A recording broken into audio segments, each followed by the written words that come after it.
Today's case is one that I'm sure is going to be very, very tough for many of you guys to hear, so I just don't advise watching this if you just freshly ate or if you plan on eating after this, because it is one of the ones that you're definitely not going to want to have consumed any food for, because it'll probably come right back up.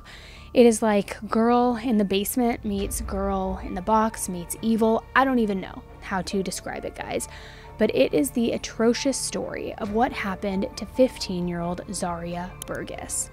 Hey guys, my name is Elise. This is 10 to Life. Let's dive right in.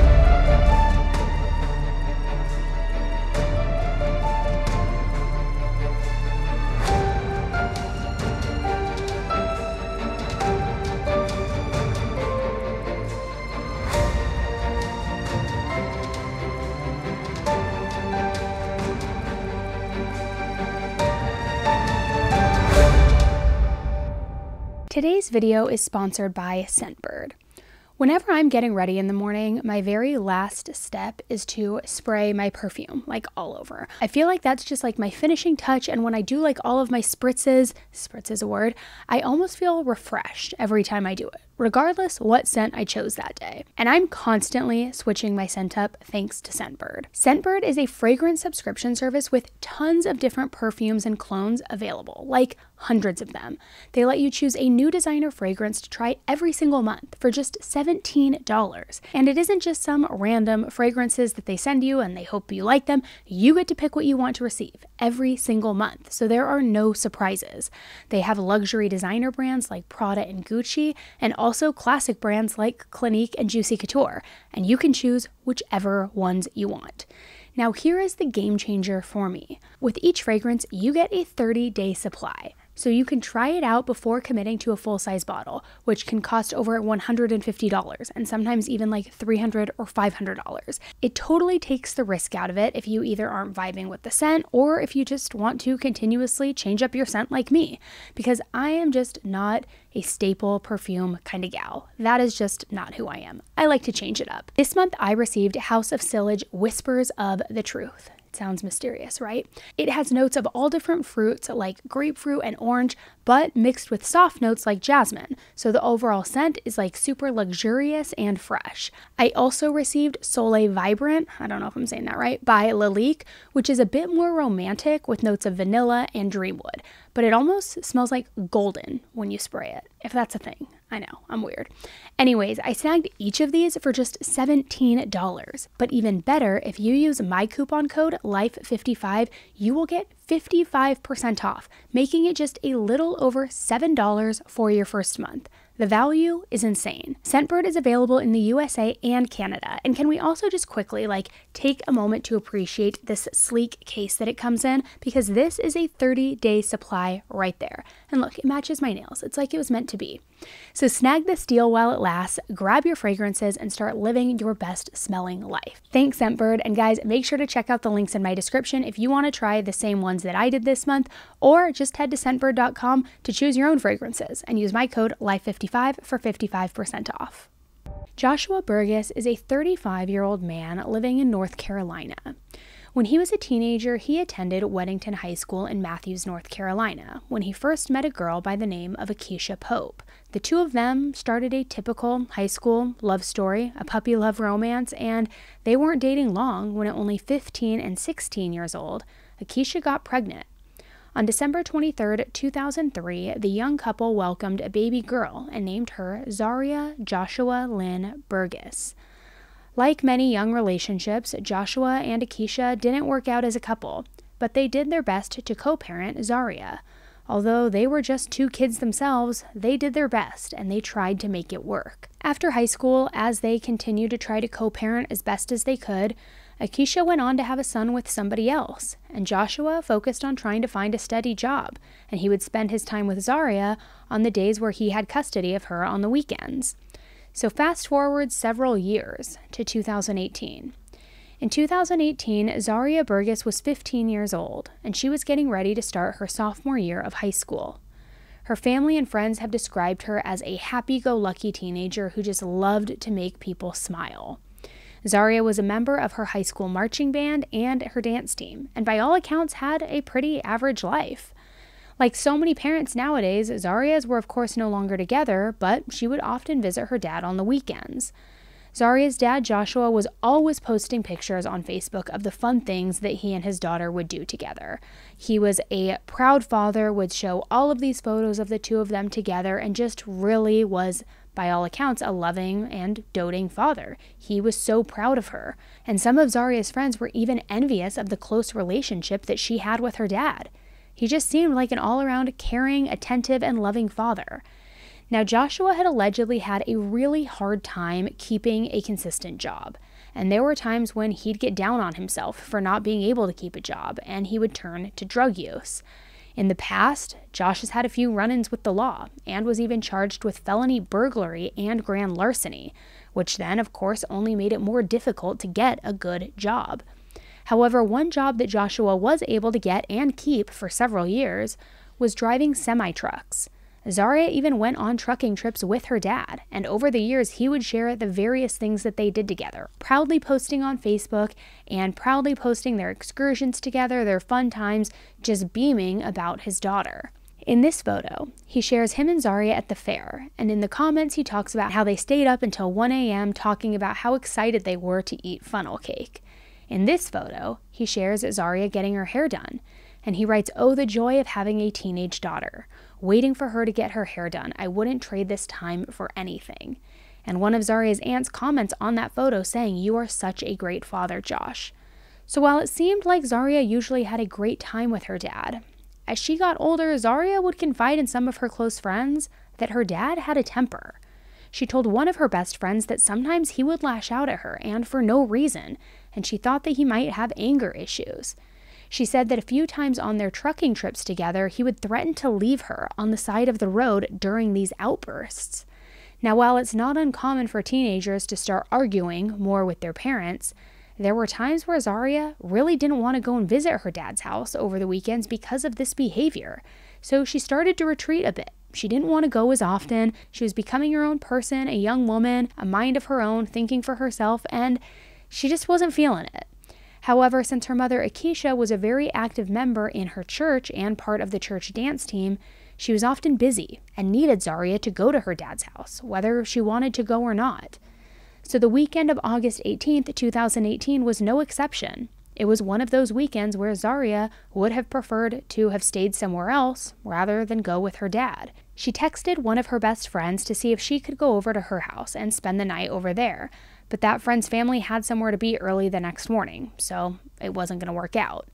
After that, Zaria asked her mom if she could come and pick her up, but Akeisha was away with her church dance team for a performance, and she couldn't come and get her. But it's like Zaria could sense that something bad was going to happen that weekend. But there was nowhere else for her to stay and no friend's house to go to, so off Zaria went to her dad's for the weekend. And she wondered what he had planned for them to do together over that weekend. And Joshua did in fact have plans, but they turned out to be so out of character and disturbing that what he did to Zaria can only be described as nothing short of evil. The next part of this story is extremely disturbing, and since it is seemingly so out of character for Joshua, it's honestly kind of hard to tell because it just seems to come completely out of left field. So Zaria goes over to her dad's house that weekend, and everything seems normal, nobody's hearing from her, but the next day at 9:24 a.m. on August 19th, 2018, Joshua walked into the Union County's Sheriff's Department. He sort of shuffled around before he finally went up to the front desk and started to utter the words, "I'm here to turn myself in for murder." The officer at the front desk started inquiring about his name and began to type into the computer to pull up any warrants, and that's when he stopped her and said, "You won't find me in there. I just killed somebody." The officer and some others standing around her said that this, of course, set off a red flag, so they quickly brought Joshua back so that they could question him and find out what it was he was talking about. In addition to some other details, which we will get into later, he told the officers that he had killed his daughter, and he gave them the address to his home where they could find her body. When the officers arrived at the home, upon opening the door, they realized that this was not going to be a routine crime scene. 2 specially trained officers were called in to conduct the investigation, and what they saw was reportedly one of the most heinous scenes that they have ever witnessed. So I'm going to give you guys another warning again. This is extremely disturbing. As soon as they walked in, they found 15-year-old Zaria in the living room, nude and bound by handcuffs on her hands and feet facing the front door, as if to create some sort of sick display. She had been stabbed several times all over her body, but the visible cause of death was a deep knife wound across her throat. It was also very obvious that Zaria had been the victim of extreme sexual violence and assault. And now our top story, new details in a heartbreaking crime. A 15-year-old girl is dead, and police say her father confessed to killing her. The big question tonight is why. For the first time, we're hearing from investigators working to answer that question. NBC Charlotte's Hunter Sines is live tonight in Union County with the details. Hunter? Sarah and Fred, tonight Joshua Burgess sits on close watch in a jail cell here at the Union County Jail. He is charged with murder in a case that investigators describe as chilling. This is 15-year-old Zaria Burgess, a teenager with her whole life ahead of her. This is just a case where it's just pure evil. But her life came to a horrifying end on Sunday while visiting her father. Still can't believe what happened, you know. Union County Sheriff's deputies say Zaria was brutally killed by her father, Joshua Burgess, the gruesome discovery inside this home on Hampton Meadows Road. He, readily admitted what had transpired. Deputies say Burgess showed up to the Union County Sheriff's Office, spoke to a dispatcher, who then looked him up. He stopped her and said, "You're not going to find anything. I've just killed someone." Burgess led deputies to the crime scene. Michael Sullivan grew up with Burgess in the same neighborhood and is shocked by what happened. Actually, knowing the guy just a little bit, just playing football with him a couple times, stuff like that with all the neighborhood kids, and just crazy, and how sad and tragic that is. A teddy bear now sits on the steps, paying tribute to the girl lost too soon. A girl now gone for no known reason. A case even impacting investigators. Especially when you're a parent, you have children of your own, and you see just the evil that people are capable of. It's just not normal. And the superintendent of the Union County Public Schools says Zaria was going to be a sophomore this year at Monroe High School. Counselors will remain at that campus for any students or staff who may need them as they grieve. Joshua was charged with first-degree murder, with kidnapping, and with a slew of sex crimes relating to people under the age of 18, to minors and children. At his first appearance, there was an audible gasp in the courtroom when the prosecution explained what exactly happened to Zaria. You see, even though Joshua had confessed to what he had done, a jury still had to be selected because the state was seeking the death penalty. Take a look at this picture of this young girl. Deputies say this young girl from Union County, with her entire life ahead of her, was murdered by her own father. Now this afternoon, Channel 9 was there in the courtroom as her father, Joshua Burgess, made his first appearance. Channel 9's Tina Terry also talked to other members of the young girl's family. And she's live in the neighborhood, and she was visiting her father this weekend, Tina, when this happened. Yeah, neighbors here are so stunned by this. Scott and Erica, that 15-year-old girl, Zaria Burgess, was in this neighborhood. As you said, she was visiting her father who lives here, and deputies are telling us that he murdered his daughter and then turned himself in.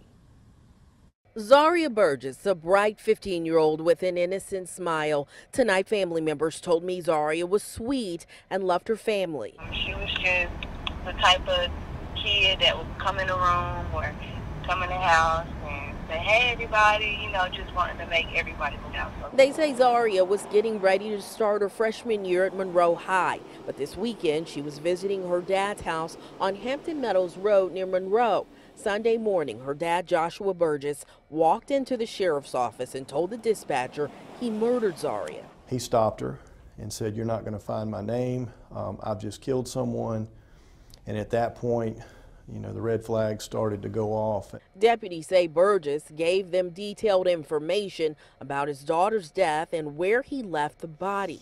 In court this morning, officials told the judge Burgess strangled his daughter, then slit her throat. Today, deputies offered no motive. It's just pure evil. And as they remember Zaria, family members are trying to understand what would cause her very own father to take her life. She was so young, and nobody deserves to leave this world like that, especially by someone that thought that was going to protect them and be there for them.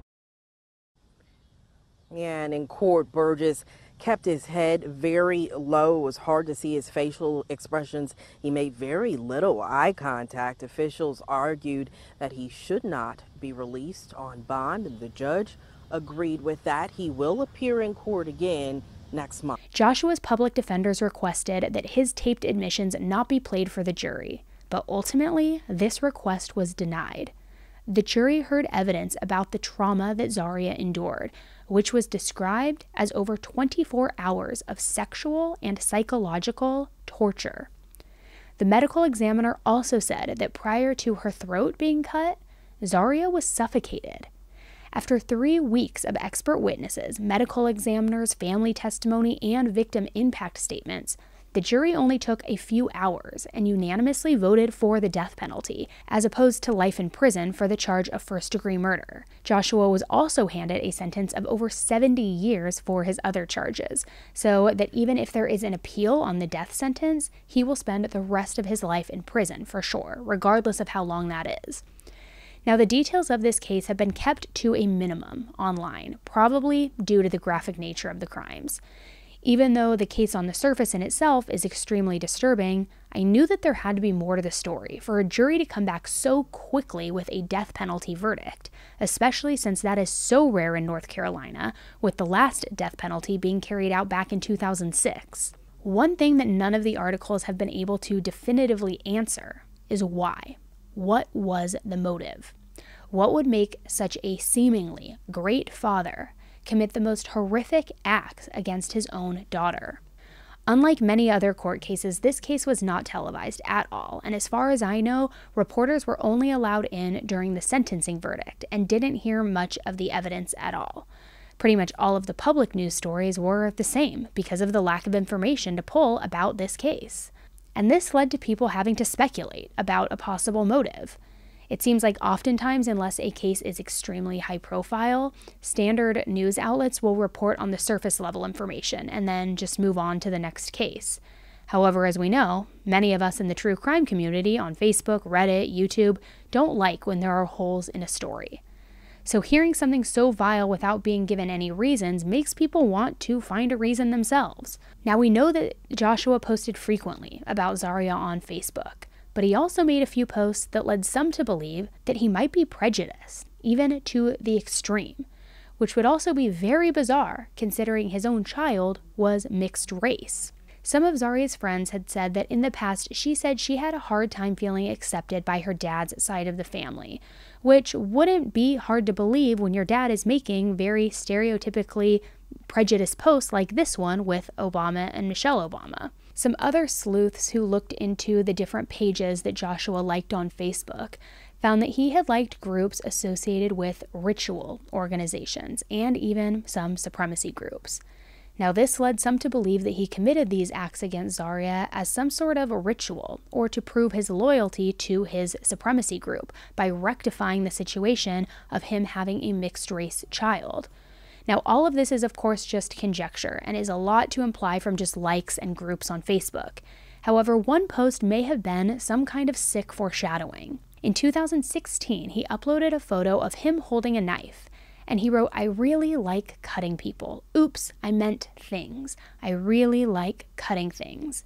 And in the background, you can see a collection of different knives, which hints towards him having a fascination with them and, in his own words, cutting people. This is even more disturbing when you consider what happened to Zaria only 2 years later, probably with one or more of those knives. According to police statements, Joshua's reasoning varied. Sometimes he said he did it to get back at Zaria's mother, but then said it came down to lust and control. Which, what does that even mean? Now, first of all, what would he need to get back at Zaria's mom for? It wouldn't really seem like it was because she made him a dad, because it appeared as though he enjoyed being a father most of the time. Always posting on Facebook, always saying how proud he was. So was he mad at her for having a son with somebody else? Because if that were the case, you would think that he would have gotten over that a long time ago. Zaria was now 15 years old. But then when I first heard lust and control as his motive, I figured that maybe it meant that he lusted after Akeisha and he wanted to control her, but since he couldn't, he decided to get back at her by hurting Zaria. However, all of that went out the window when I was able to speak with someone who was actually in the courtroom and had to listen to not only the evidence, but to recordings of Joshua himself giving very specific reasons for why he did what he did. The person I was able to speak to was very close to Zaria and her family, and of course wanted to be there in support of them and see justice be served. She told me that days before the murder occurred, she saw Joshua, and he kind of looked unkempt and kind of strange in contrast to how he normally looked. He had grown his beard out, and his hair was grown down, apparently touching his back. This led her to believe, as well as others trying to make sense of this situation, that maybe Joshua had been doing drugs again. Specifically, people who live in that same town as Josh have said that there is a major problem with meth. And in his mugshot, he kind of looks like maybe he is on something. I don't know, that's just my opinion. What do you think? But regardless, just like mental illness isn't an excuse for carrying a gun into a school, drugs aren't an excuse for killing and assaulting your daughter. Plus, even if he were messed up so badly and so impaired that he didn't know what he was doing, he had over 24 hours to stop what he was doing. But he didn't. And based on his taped admission, he had no plans to stop. Like I said before, the jury, as well as everybody else in the courtroom who was there for Zaria, had to hear Joshua explain in his own words what he did and why he did it. The person I spoke to said it was so disturbing hearing him tell exactly what happened without a shred of remorse. And the reason he didn't have any remorse was because, according to him, he planned every single thing he did, all the way up to taking himself to the police station. He didn't do this to Zaria because he hated her mom or the fact that he had a biracial daughter. It was actually the complete opposite. He told the police that he was in love with Zaria and that she was getting older, so he wanted to make sure that nobody else could have her. He went through all of the details of his plans, how he took her to breakfast the morning of Saturday the 18th and had gone over the scenarios and hit his head of everything that he was going to do to her. And then, in an extremely chilling statement, he told the officers that that weekend was the best 48 hours of his life and that he enjoyed every minute of being with her sexually. He described the assault and how he cut her and suffocated her and thought that she was dead. But Zaria, being a very strong fighter, ended up coming out of her unconscious state and was actually able to almost make it to the front door. But then he grabbed her and quickly cut her throat from behind before laying her back down on the living room floor. He said that initially he had planned on taking his own life via police, that he was going to go into the police station, cause a scene, leaving them no choice but to shoot him. But in true coward-like fashion, he said that he got scared to die. So he chickened out and then just decided to turn himself in. Which he probably never expected to get the death penalty, but he was wrong, and ironically, he will technically die by the police anyway, if he makes it in prison that long. So by lust and control, they weren't talking about lusting over and wanting control over Akeisha.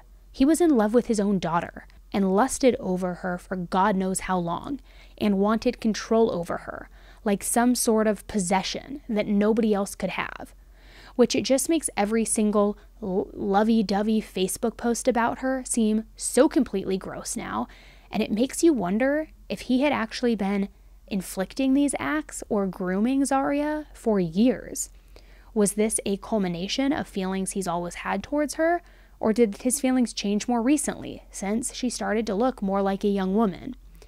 Even thinking about the fact that he made her middle name Joshua Lynn, it's almost like he wanted her to be a part of him or something. I think it's clear to see why the jury was able to come to their conclusion so quickly and unanimously. After learning what Joshua had said in his admissions and the fact that he had planned all of this in detail and still doesn't show any remorse, not a shred of remorse, instead saying it was the best 48 hours of my life, I can't think of an act more deserving of the death penalty. Now, while many kids deal with parents who have tempers, anger issues, and even substance abuse problems, this type of action towards your own flesh and blood just seems so unconscionable. I think that Zaria's intuition was telling her that she needed to get out of there that day. And a close family friend has said that her mom beats herself up for not going and getting her that weekend.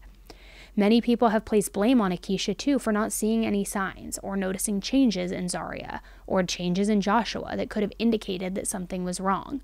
Some people are even blaming her for having a child with him in the first place, even though she was a child herself when she got pregnant and couldn't have possibly known what was going to happen. I'm sure every single thought of regret and the what-ifs have gone through and continue to go through Akeisha's mind. All anyone can hope for now is that she's finally able to heal and be there for her son. However, there are still details that I can't make sense of, and because there is so little information out there online about this case, it's hard to get clarity on it. We know that when the police first came to his house and they found Zaria, that she was nude, bound, and put on display. Now, in most cases, many we've talked about, any documentaries you've seen, when there is a display like that, when something is staged at a crime scene, especially when it's a person who is staged in such an exposed way, it's as a means of humiliation or retaliation of sorts. So my question, and what I'm getting hung up on here, is if Joshua's motive, so to speak, was because he was infatuated and in love with his daughter, and she was getting older and coming into her own, and he didn't want anybody else to touch her. She was his possession. She belonged to him. Why would he display her in such a way? Why would he expose her like that for the public, the officers, everybody to see? Wouldn't you think that he would be protective of his possession, guarded of her, to where he would have covered her up? Why display her in such an exposed way? And not that I think there was any weight in any of the speculation or theories going around about the Facebook groups he was involved in, and this possibly being a ritual or a display of, I don't even know, faithfulness to these like extreme supremacy groups. But I just can't understand how that ties together, because it feels as though it's on two completely opposite ends of the spectrum. You have one side where it's all about control, possession, she belongs to him, yet the polar opposite, where she is quite literally exposed, vulnerable, bound, and shown in such a way at the front door right when you open it, where everybody can see her, that it doesn't feel as though he's trying to protect his possession. Does that make sense? And I'm not an expert. I'm not a medical expert. I'm not a psychological expert. I don't know. Maybe that's why it doesn't make sense to me. Is there something I'm missing? What is it that you guys think was the reasoning for him to display her in such a way? If this was all about lust, control, possession, and him truly being in love with her, it doesn't make sense to me. Not that everything always does make sense in horrific crimes like these, but there's something I just can't make sense of it. What am I missing? Tell me what you guys think in the comments below. This case is so hard to wrap your head around because he did seem like such a loving father, even to Akeisha and to Akeisha's family. Now, obviously, we all wish this wouldn't have happened to Zaria at all. But I do hope that if she did have to endure something like this, that it was only once and not a long lifetime of these horrific actions. Zaria's family and friends continue to mourn the loss of such an amazing, sweet, funny, and talented young girl who had her entire life ahead of her. Her school even placed a gown on what would have been her graduation chair 2 years after her death. The disgusting actions of her father can never take away the impression that she left on the people in her life. While the happy memories of Zaria will stay with everyone who loved her, one day Joshua will be long forgotten, and he will have no comfort or love when he is put to death. He will have to live with what he did, and whether that is a short time or a long time, I hope that it's absolutely horrific for him. In so many cases, we wish that the perpetrator would have gotten the death penalty, and while lethal injection seems too good for someone like Joshua Burgess, at least in this case, justice has been served. Thanks so much for tuning in today, guys. I know it was definitely not an easy one to stick through and listen to, but I hope you appreciate the coverage. And something I always say in cases like these, when they are really tough and graphic and, just more disturbing than some others, although it's hard to talk about them and it's hard to hear them, it's almost as though it's the least we could do given what the victims had to actually experience. If they had to experience this level of betrayal, assault and horrific actions inflicted by their own flesh and blood on them, the least we could do is take a moment to listen, to hear the victim's story, who no longer has a voice, to share what happened, and to paint this monster for who he is and call him out on who he is, the least we can do is listen and generate awareness and have compassion for what they went through and try to, you know, of course, hopefully learn from things like these to where we can spot the signs in the future, whether it's a neighbor, a relative, a friend, who knows. But I know that sometimes when you hear cases like these, it's like, oh God, why did I even listen to that? Or why are we listening to that? And I just want to remind you, at least for me, that's my position. That's why I talk about them, because I feel like if they could experience all of this and they had to experience all of this, the least that we can do is be strong enough to share their story, to hopefully get justice, create awareness, and call these people out for who they are. Anyway, sorry, I know that was a little long-winded, but I just wanted to mention that. Don't forget to try out Scentbird, which we talked about at the beginning of this video, and get 55% off, making those scents just $7. Link is in the description. All right, guys, thanks again for tuning in. And until the next one, stay safe.